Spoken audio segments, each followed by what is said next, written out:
That's unbelievable. Again, what happened? Lots of things happened in that 20-year period. It's not just the pill. I mean, we were very rebellious. We were overturning authority. There was all sorts of things going on during that period.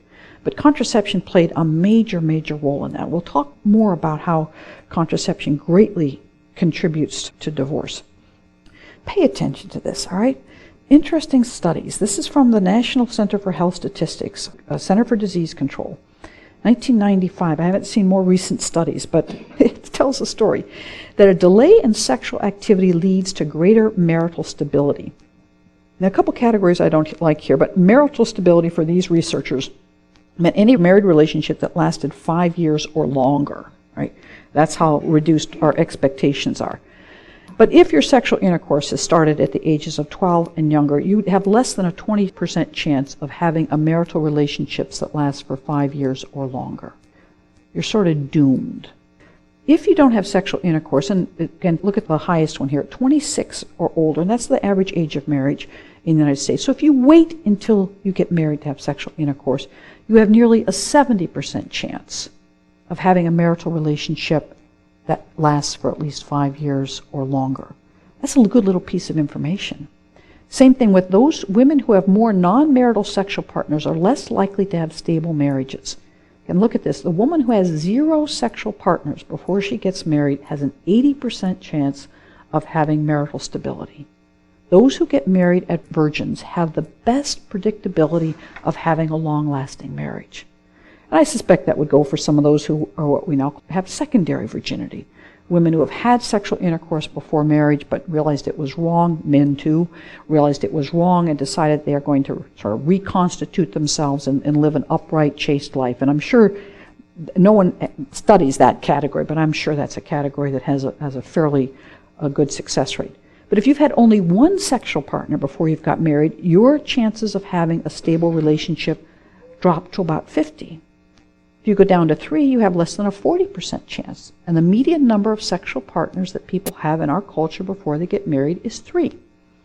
So that might tell us why the divorce rate is around 50%, 40%, because people have so many sexual partners before marriage. Let's talk about that for a minute. Why would contraception impact marriage so badly?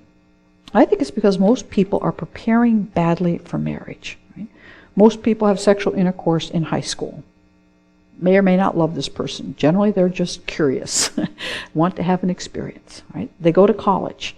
In college, they might have 1 or 2 more sexual partners. And it's no big deal. They now have what they call friends with benefits. You go to college and you find someone to be your sexual partner. You don't have a romantic relationship because romance is just, it's torture. You know, today or tomorrow, how are things going? Does he really love me? Are we still together? It's just, it's hard.